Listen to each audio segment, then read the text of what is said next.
بسم اللہ الرحمن الرحیم نحمدہ و نصلی علی رسولہ الکریم۔ حضرت والا شیخ العرب العجم عارف باللہ حضرت مولانا شاہ کی محمد اختر صاحب رحمۃ اللہ علیہ سے کوئی پوچھتا تھا کہ شادی ہونے والی ہے، کوئی نصیحت کر دیجئے۔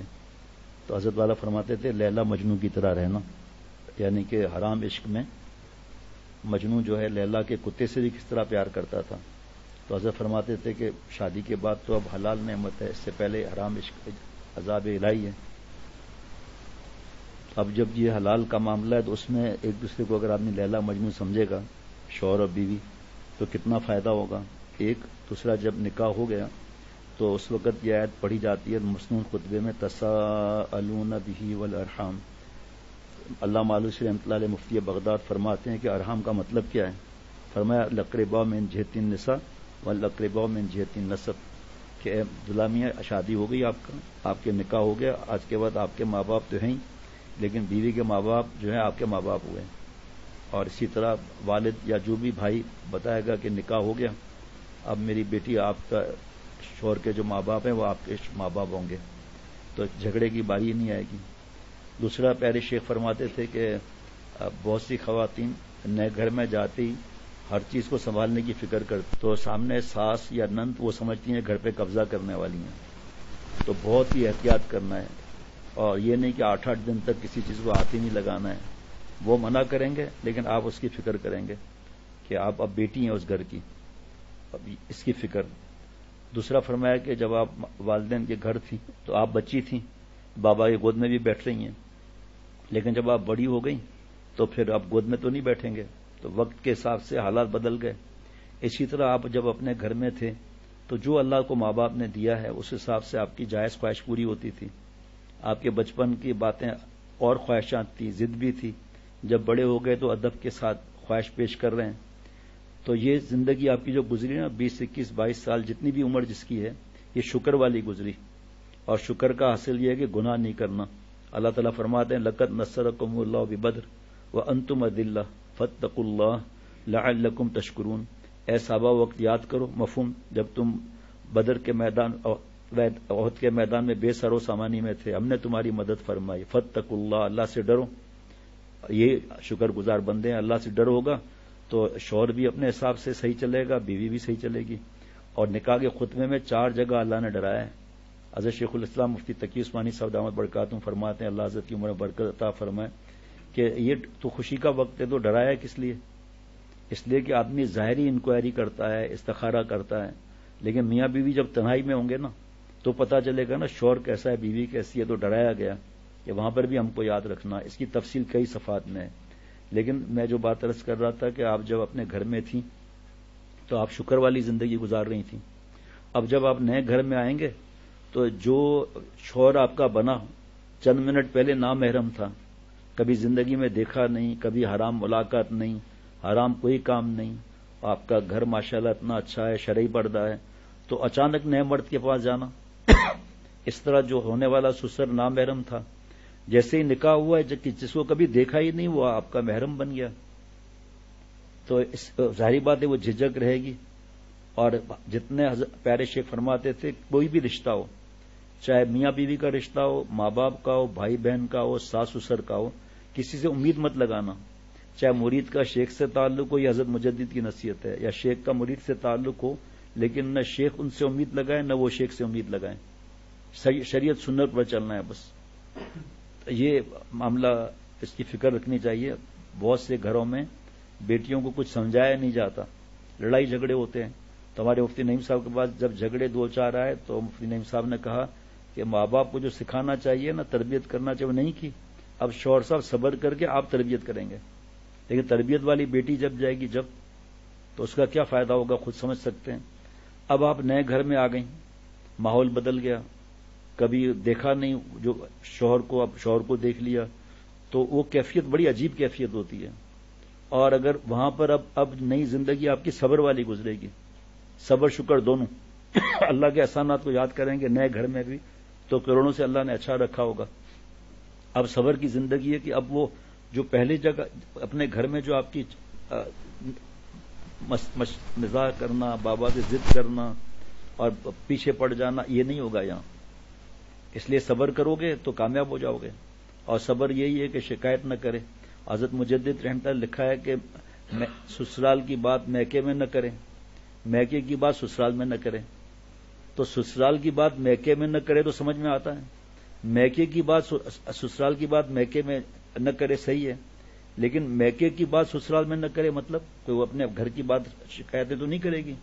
مطلب یہ کہ میکے کی بات آ کر کرنا، آج ہمارے یہاں صوفہ آیا، آج ہمارے یہاں فریج آیا، آج ہمارے یہاں یہ ہوا، تو وہ سمجھیں گے سسرال والے کہ ہمیں نیچا کر رہی ہے، ہم پر طنز کر رہی ہے، اس لیے خاموش رہنا چاہیے. اور سسرال کی بات میکے میں کرنا ہی نہیں چاہیے، جو اس سے پہلے بیان ہوا تھا، کیونکہ اس وقت بیان تو ہے ہی نہیں، کسی خاندان نے نصیحت کا رخصتی کا وقت ہے تو آج ضروری نصیحت ان کو بھیجنی ہے کہ وہ اپنے بیٹی کو نصیحت سنائیں گے. ان کی بیٹیاں بھی ماشاءاللہ ہر بات پہ عمل کرتی ہے. کتنے برس ہو گئے میری کسی سے بات چیت نہیں ہوتی الحمدللہ اللہ کے کرم ہے. اس لیے زیادہ نصیحت تو نہیں کروں گا. جو اس پر بیان ہوا کہ عورتوں میں 7 جراثیم، وہ تو اب وہ پہلے پہ بیان ہو چکا ہے، وہ بیان میں تلاش کر لیں، اس کی فکر میں کرنا چاہیے. اور بیشتی زیور کا چوتھا اور چھٹا حصہ پڑھنا چاہیے، میاں سے نباہ کرنے کا طریقہ اور شوہر کے حقوق.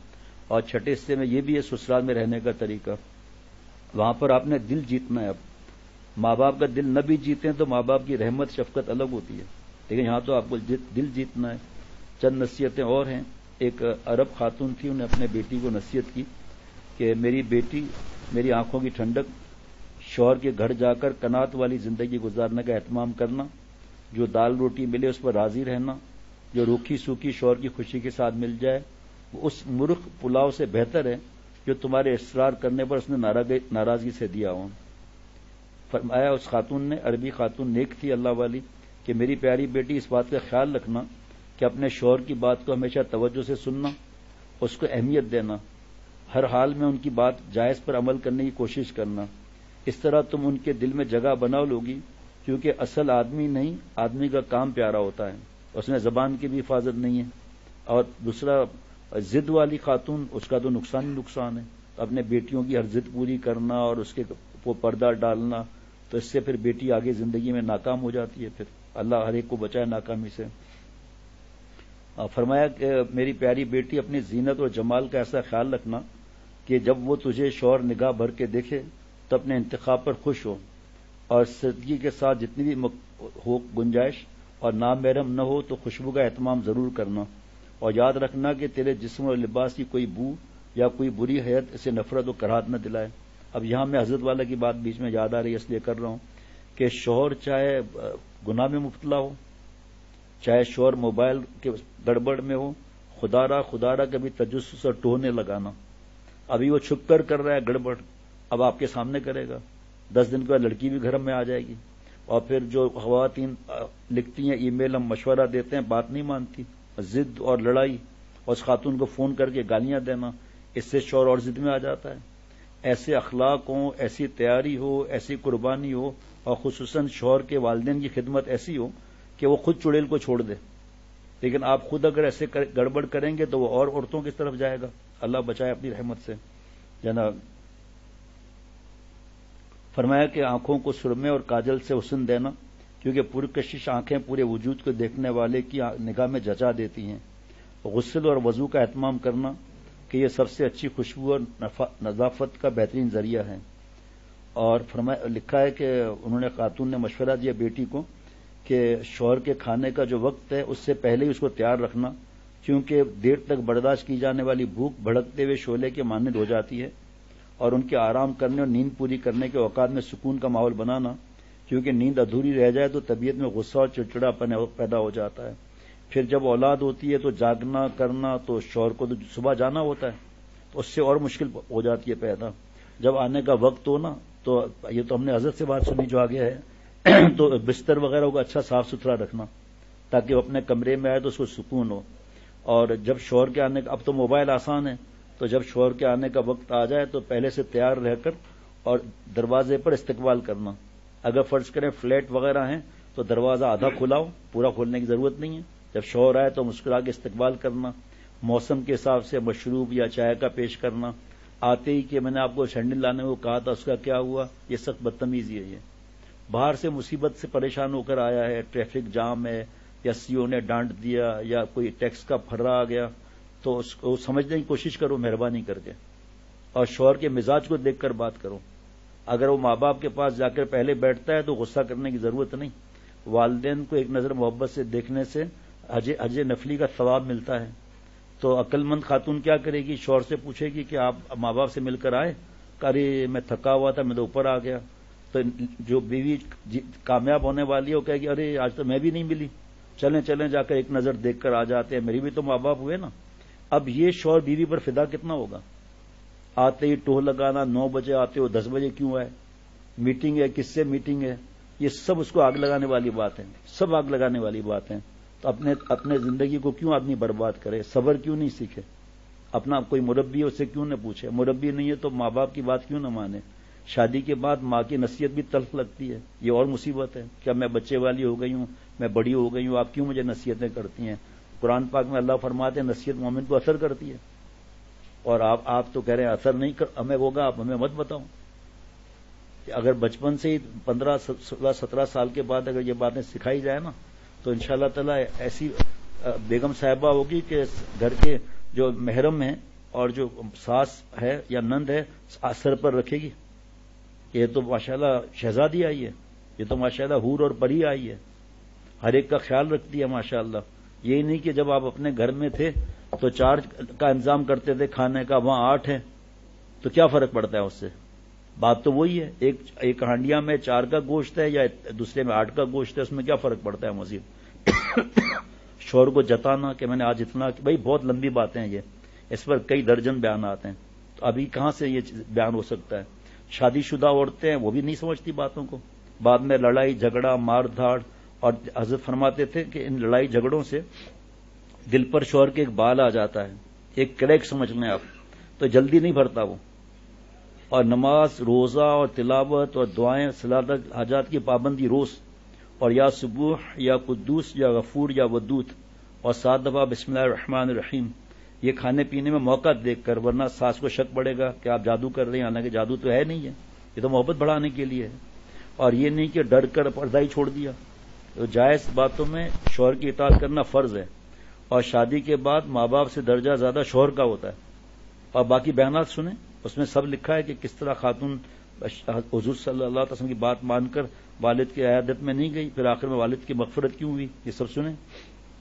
تو بتایا میں نے گھر اور ان کے مال کی نگرانی، یعنی ان کے بغیر اجازت کوئی گھر میں نہ آئے، ان کا مال لغویات نمائش فیشن میں برباد نہ کرنا، کیونکہ مال کی بہتر نگہداشت حسن انتظام سے ہوتی ہے، اور اہل و عیال کی بہترین حفاظت حسن تدبیر ہے۔ فرمایا کہ میری پیاری بیٹی ان کا رازدار رہنا، ان کی نافرمانی نہ کرنا، کیونکہ ان جیسے باروب شخص کی نافرمانی جلتی پر تیل کا کام کرے گی، اور اگر اس کے رازوں سے کو چھپا کر نہ رکھ سکی تو اس کا اعتماد تم پر جھٹ جائے گا، پھر وہ تم سے اس دو رخے پن سے محفوظ نہیں رہ سکو گی۔ کسی بات پر غمگین ہو تو اپنے کسی خوشی کا اظہار ان کے سامنے نہ کرنا، یعنی ان کے غم میں برابر کی شریک رہنا۔ شوہر کی کسی خوشی کے وقت اپنے چھپے ہوئے غم کے اثرات ظاہر چہرے پر نہ لانا، اور نہ شوہر سے اس کے کسی رویے کی شکایت کرنا۔ ابھی کل کا ہی خط ہے کہ میری بیوی لڑ رہی ہے کہ ماں کے پاس کیوں بیٹھتے ہو، اور ماں شدید بیمار ہے، 10 منٹ صرف بیٹھا ہے گا، پہلے مجھ سے کیوں نہیں ملے؟ تربیت نہیں کی والدین نے، اور شوہر کو الحمدللہ ہم نے کنٹرول کیا اللہ کے کرم سے، میرے شیخ کی تربیت سے کنٹرول کیا، ورنہ اس کو تو آگ لگی ہوئی تھی کہ میری ماں بیمار ہے، خطرناک بیماری ہے، کسی وقت بھی کچھ ہو سکتا ہے، اور مجھ پہ ناراض ہو رہی ہے، 10 منٹ ماں کے پاس بیٹھے کیوں؟ یہ عورتیں خود اپنے پیر پر کلاڑیاں مارتی ہیں۔ جناب، اگر تم نگاہوں میں قابل تکریم بننا چاہتی ہو تو اس کی عزت اور احترام کا خوب خیال رکھنا، اور اس کی مرضیات کے مطابق چلنا، تو اس کو بھی ہمیشہ ہمیشہ اپنی زندگی کے ہر مرحلے میں اپنا بہترین رفیق پاؤ گی۔ شوہر کے رشتہ دار محرم اور ان کے والدین کا خوب خیال رکھنا، اس کی وجہ سے شوہر کے دل میں اور محبت بڑھ جائے گی۔ اگر کوئی خاتون شوہر کے ساس و سر کی مجبوری میں شوہر کو 5 منٹ نہیں دیکھ سکی، یقین کرنا شوہر دعائیں دے گا کہ میرے ماں باپ کا بوڑھے کا خیال رکھا۔ ایسے اب اگر ہمارے پاس جو شکایتیں ہیں وہ گنائیں گے تو ظہر کا اذان ہو جائے گی، ظہر کی اذان ہو جائے گی۔ جناب خاتون نے لکھا ہے کہ میری اس نصیحت کو پلو سے باندھ لو اور اس پر گرہ لگا دو، جب تک تم ان کی خوشی اور مرضی خاطر کئی بار اپنا دل نہیں مارو گی اور ان کی بات اوپر رکھنے کے لیے خواہ تمہیں پسند ہو یا ناپسند ہو زندگی کے کئی مرحلوں میں اپنے دل میں اٹھنے والی خواہشات کو دفن نہیں کرو گی، اس وقت تک تمہاری زندگی میں بھی خوشیوں کے پھول نہیں کھلیں گے۔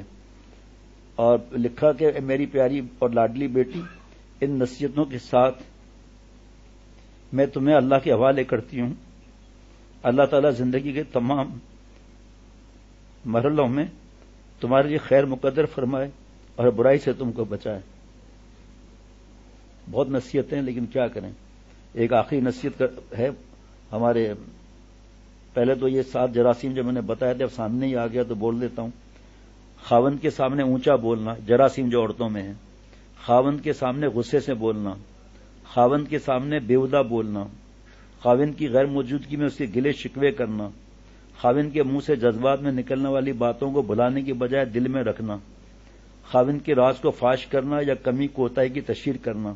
7واں بڑا خطرناک ہے، میکے جا کر اپنے والدین بہن بھائیوں کو گھریلو حالات کے متعلق بڑھا چڑھا کر باتیں کرنا، پھر ان کے اشاروں پر چلنا۔ سہیلی ہے نا، ارے تو کام کا ڈرتی ہے، بوڑھیا اپنے ساس کو دے ایک ڈانٹ، شوہر کو مار ایک ٹھڈا، وہ تو ان کی باتوں عمل کرنا۔ جناب فرمایا کہ یہ 7 زہریلے جراثیم ہے کہ جس عورت میں جنم لے لیں وہ کبھی سکھی، چین اور عزت نہیں پا سکتی، مگر صد افسوس آج کل تقریباً عورتوں کی اکثریت یہ خطرناک جراثیم بڑے فخر سے اپنے اندر موتیوں کی طرح سجائے بیٹھی ہیں۔ اب آخری نصیحت، ویسے تو نصیحت بہت ہے، مفتی نعیم صاحب کی ہے، اس میں مفتی نعیم صاحب نے فرمایا کہ شوہر کو جتنا آپ پرسکون اور خوش رکھو گی آپ کو بھی اللہ تعالیٰ کی طرف سے اسی قدر سکون اور راحت ملے گی۔ ماشاءاللہ، آپ کی جنت اور دوزخ کا راستہ آپ کے شوہر سے ہو کر جاتا ہے۔ آپ اپنے شوہر کے دل کو جیت کر اپنے لیے جنت خرید سکتی ہیں اور شوہر کو ناراض کر کے دوزخ کی راہ اپنے لیے ہموار کرتی ہیں۔ یہاں بہت سی عورتوں کو خود شوق ہوتا ہے گناہ کرنے کا، نام لیتی ہیں شوہر کا کہ شوہر نے کہا میرے دوستوں کے سامنے بغیر پردے سے آؤ۔ یہاں جائز باتوں کی اطاعت کی بات ہو رہی ہے جناب، اس کے اور ایسے موقع پر مشورہ کیا جاتا ہے بزرگوں سے، مفتی صاحبان سے۔ اور مفتی نعیم صاحب نے بتایا کہ حدیث شریف میں آیا ہے کہ عورتیں 2 وجہ سے دوزخ میں جائیں گی۔ نمبر 1، لعنت ملامت کرنے کی وجہ سے، اولاد ہو یا رشتہ دار، سسرالی رشتہ دار ہوں یا اپنے خونی رشتہ دار، کسی کو لعن طعن کرنا حرام ہے۔ نمبر 2، شوہر کی ناشکری کی وجہ سے، معلوم ہوا اپنے آپ کو لعنت ملامت سے بچانے والی اور شوہر کی خدمت گزار اور شکر گزار بن کر رہنے والی کو سیدھا جنت میں پہنچایا جائے گا جناب۔ اسی طرح قرآن پاک کی تلاوت، ذکر، تسبیحات، نفلی نماز، نفلی روزے، نفلی روزہ بھی نفلی، یہ بھی نفلی نماز بھی، یہ بھی شوہر سے پوچھے بغیر نفلی روزہ نہیں رکھ سکتے، ان سے اجازت چاہیے۔ فرمایا کہ قرآن پاک کی تلاوت، ذکر، تسبیحات، نفلی نماز، نفلی روزے، نفلی صدقات، نفلی آ رہا ہے، نفلی حد سے بڑھ کر عبادت ہے شوہر کو خوش رکھنا اور اس کے جائز امور میں اطاعت کرنا، لہذا عبادت کی نیت سے اور بہتر بہت بڑے ثواب سمجھتے ہوئے شوہر کی اطاعت خدمت بجا کر لائیں۔ یہ آخری بات جو مفتی نعیم صاحب نے بتائی نا، یہ تو جہاں جہاں بتاتے ہیں پھڑک اٹھتے ہیں وہ لوگ۔ کیا شوہر کی اطاعت ایسی عبادت ہے جیسے کسی چیز میں نیا طریقہ لانا دین سے ہٹ کر تو یہ بدعت بن جاتا ہے، لیکن شوہر کی اطاعت ایسی عبادت ہے جس میں نئے طریقے اختیار کرنا اور طرح طرح سے خوش رکھنے کی کوشش کرنا بہت پسندیدہ ہے۔ دین میں اضافہ بدعت اور شوہر کی اطاعت کے لیے کوئی چیزیں سمجھ کر کرنا، اس میں ثواب ملے گا۔ آخری بات بس یہ بتا دیا، بیشتی زیور کا چوتھا اور چھٹا حصہ پڑھنا اور شوہر کے جو رشتہ دار ہیں آپ کے محرم ہیں ان کی خدمت کرنا۔ جیسے فرض کریں جوائنٹ فیملی سسٹم ہے تو اس میں ہماری بیٹی بڑی چادر لے کر اور گھونگھٹ نکال کر گھر کے کام کرے گی، نامحرم سے تنہائی نہیں ہوگی، نامحرم سے گپ شپ مستیاں مذاق نہیں ہوگا، نامحرم کے ساتھ ایک دسترخوان پر کھانا نہیں کھانا ہے۔ لیکن خدا نخواستہ، کیونکہ کسی کو غیب کا علم تو ہوتا نہیں ہے، ساری انکوائری کر کے آدمی اس کے بعد شادی ہوتی ہے، وہاں اگر خدا نخواستہ کوئی معاملہ الٹا ہوا تو فوراً جواب نہیں دینا ورنہ اور نقصان ہو جائے گا۔ اس میں مشورہ کیا جاتا ہے، اپنے والد سے کہہ کے شیخ سے مشورہ کیا جاتا ہے۔ اسی طرح کوئی بھی ایسی بات ہو جس میں آپ منع کرو، اور اسے فرض کریں ابھی میرا دوست آیا ہے ابھی اس سے ملو، یہاں آپ کو اللہ تعالیٰ پر نظر رکھ کر ہمت کرنی ہوگی۔